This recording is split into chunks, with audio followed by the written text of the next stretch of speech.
Ignition sequence starts.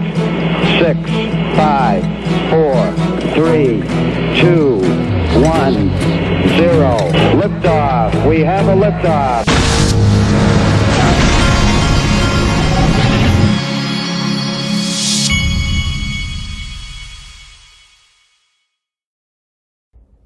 Hey everybody, this is the Digital Asset Investor, and I have been on the phone all morning long, and so I'm late getting to my video, but here we go. Now I wanted to let you know, Ray Fuentes is the community manager at Link2, and he put out this video because they're running something that they call, and they are a sponsor of mine, they call it Meatless Family Monday. and friends, Ray Fuentes here. Hey, what's going on, family and friends? Ray Fuentes here, community manager at Link2. I'm dropping in to let you know that Link2's got a juicy deal on the menu for all you savvy investors out there that understand the importance of diversifying your portfolio. Link2 will be running a promotion in support of a global movement taking the world by storm, and that's Meatless Mondays. So for every Monday on a go-forward basis, Link2 will be offering private shares of the unicorn ETH at $24 a share. ETH was founded in 2011, applying cutting-edge science and technology to create healthier and more sustainable foods like plant-based eggs, mayonnaise, and other tasty treats. And taking Meatless Mondays one step further, Link2 will be giving $1,000 in XRP to all investors who fund their investment using their Uphold wallet. To confirm, this giveaway only applies when you invest into ETH on Meatless Mondays. So join Link2 in practicing Meatless Mondays. Not only will you get in the good habit of eating more plant-based meals, but Link2 will put money back in your pocket. Alrighty, folks, I'm out of here. With that being said, great stuff from Link2, and just so you know that what he's talking about is this right here, Eat Just at $24. If you're looking to diversify some of your private equity holdings, that's linqto.com. And I'm an investor, and they're my sponsor. Squawk Box had our old buddy Gary Gensler on this morning. Let's let it roll. If I can refresh, here we go. Gensler, this sounds like a pretty important distinction and maybe a new way of thinking of these markets. This is kind of a new broad framework that would open the way for the SEC to maybe have a lot more say over a lot of arenas. And you start thinking about all the different ways investors, I'm just going back a year to where we were a year ago at this point. It was SPACs that were the huge rage that everybody was kind of interested in, and the new way of taking a company public through these acquisition vehicles. And what you're talking about is making sure that you are looking at broad protections because there are so many retail investors that are maybe investing in a different way than they had in the past. Is that kind of what we're listening to here? This sounds like a fairly important statement. It is important. Part of it's new and part of it's old. It's like that old saying about when one gets married. So the new part is the new technology, whether it's crypto tokens, whether it's special purpose acquisition companies or SPACs. These are something new. There are new ways to trade on the markets through brokerage apps and robo-advisors and that's what's new. But what's kind of old and really important is this basic idea that if you raise money from the public and the public's thinking about a profit, you've got to give them basic disclosures and everything. And that goes back to the 1930s. Okay, same old Gary Gensler stuff. Now, I'm going to skip this because the important thing that he said in this interview lets you know that there's nothing's going to change about Gary Gensler. Gary Gensler was put there by certain people with a certain agenda, and we're going to need to vote those people out. Starting with Elizabeth Warren, ProCoinNews.com has put out they've got a picture graphic of the web of people that are around Gary Gensler that we're going to have to vote out. We will keep showing you that because we are going to vote them out. Now, here, this is the clip I videoed with my phone because I wanted to show you. They did ask him, and once again, CNBC asks him about the Ethereum thing and the Ripple case, but when he gives them the standard Gary Gensler no answer response, they don't follow it up with what the digital asset investor or anybody within a half a brain would follow it up with, but I will on this channel. So listen up. Got to hit the refresh again. Here we go. lawsuit related to Ripple, but could you speak to the Ethereum issue? Andrew, just to have a little fun with you, refer back to my earlier question. I'm not going to speak to any one matter. And so your listeners understand it. I'm the chair of a 5-member commission that's also a civil law enforcement agency. And so we don't get involved in these types of public forums talking about any one project, one possible circumstance, and give legal advice over the airways that way. But again, let me talk about more. Right. That's a lie, Gary, and you know it's a lie. You guys, the SEC of the United States let William Hinman on June 14th, 2018 go out, and he stood in front of the Securities Exchange Commission seal on the freaking wall. He stood in front of it, and he gave a presentation where he gave Ethereum a free pass, and you guys intentionally wanted it to be vague so that you could move in any direction. But it gave the market. Then he went to CNBC and told them, and he used the term "we." Remember the video? Used the term "we." We being him and the SEC. You intentionally, Gary, you guys put out this message to the investing public that Ethereum was not a security, that it was a commodity. And I say you, even though you weren't there, the reason I say you is because you're the chairman now. You need to go out and explain to the investing public that it either is or it's not, because the SEC sent them out. It's your responsibility to clarify whether Ethereum's a security or not. You can say that was his personal opinion all you want, but you're talking out of both sides of your mouth. That's what we call a lie where I'm from.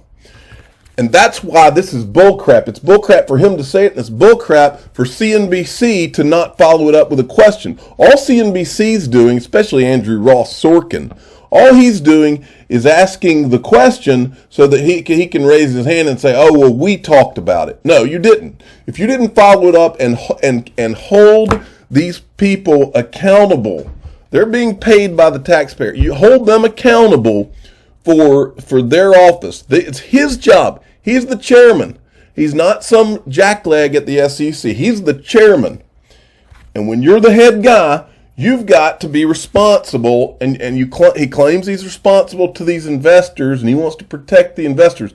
Well, the investors right now, because of the SEC and because of Bill Hinman, have the impression that Ethereum has been declared a commodity. That's a fact. That's what the impression of the investing public is, and it was given to them because the SEC allowed this man to go out and give this speech. And you did it to provide guidance, even though you're lying about it now and saying it wasn't to provide guidance, it was just his personal opinion. That's a lie. You know it. I know it. Everybody knows it. And you know the crazy part about this CNBC interview is that in this interview, this guy, Gary Gensler of all people, says that, you know what it all really comes down to is trust. Well, Gary, you want me to trust you? Because I don't. I think you're a snake. You want me to trust you? Then tell us, is Ethereum a security or not? Because the SEC telegraphed that it's not. You can call it what you want, but Bill Hinman went out there and he made the public think that Ethereum and Bitcoin are not securities. You have an obligation to those same investors that you lie and claim to protect or want to protect, and you're not protecting them now. And every day that passes while you leave the impression that Ethereum's a commodity is a lie. And you're not protecting those investors. And that is a fact. John Deaton weighed in on this clip, says ETH holders should be praying that Ripple and XRP holders defeat the SEC. If Gary Gensler isn't willing to say today's Ethereum isn't a security, it's because he wants all options on the table. If Ripple wins on fair notice, Ethereum should win.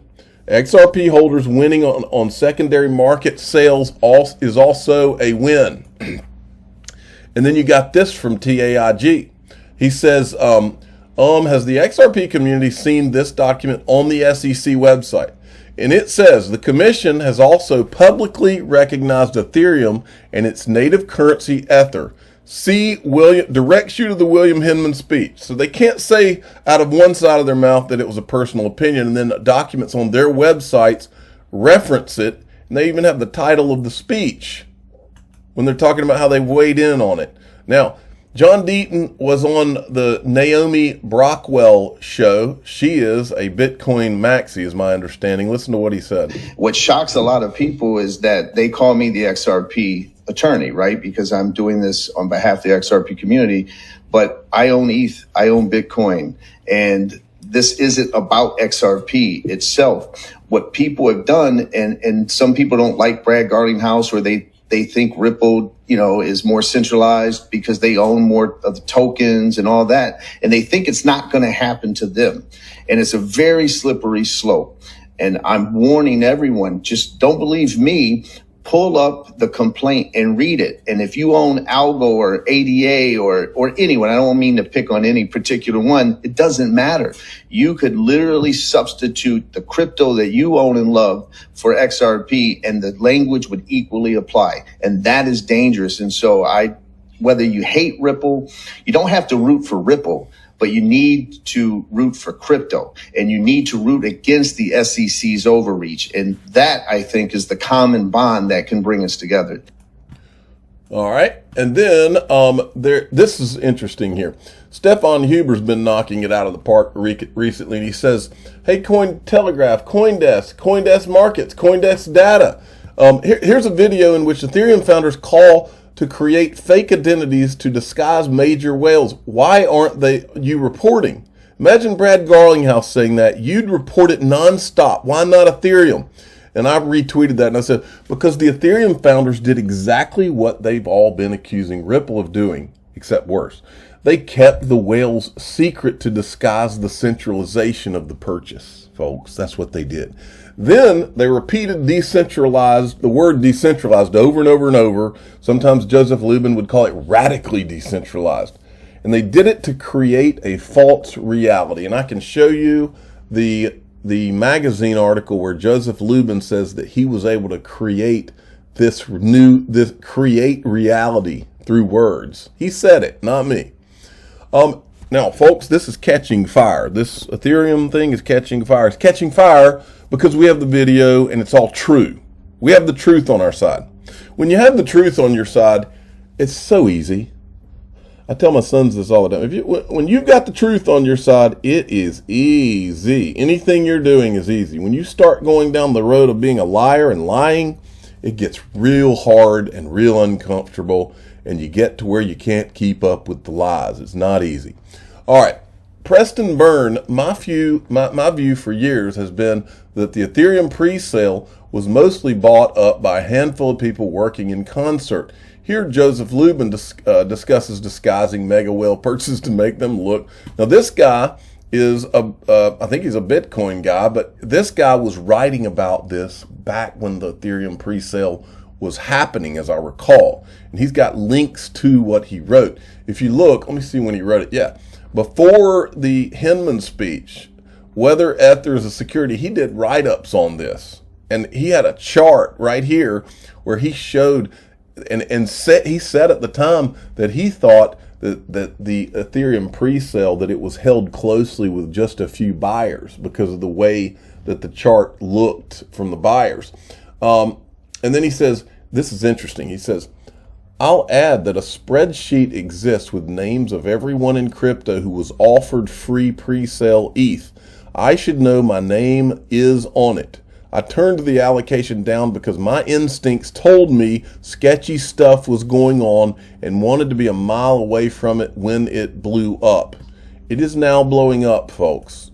It's not just being picked up by one guy. What's happening is Bitcoin people are starting to pick this up, I believe, because they smell blood in the water. It's called truth blood, okay? Or as the official cool guy of the digital asset investor calls it, Troomers. They're smelling the Troomers now. Okay, Lyle Pratt, who is also apparently a Bitcoin guy, says a lot of folks will say to themselves, well, that doesn't matter now. It's been years. And just move on with their Web3 narrative. But please pause and consider the fact that moving to proof of stake consolidates control over the ledger into the hands of these insiders. Some may be comfortable with a potential long-term security vulnerability like this for ape NFTs and stuff, but it's just not okay for the world's sound money. These guys are jumping onto it. They're seeing it. This was a good tweet. Whether Ripple sold XRP as a security is irrelevant to retail. Judge Netburn must urgently differentiate between Ripple not registering sales with the SEC and the secondary market. XRP is a tradable bridge asset on the decentralized ledger.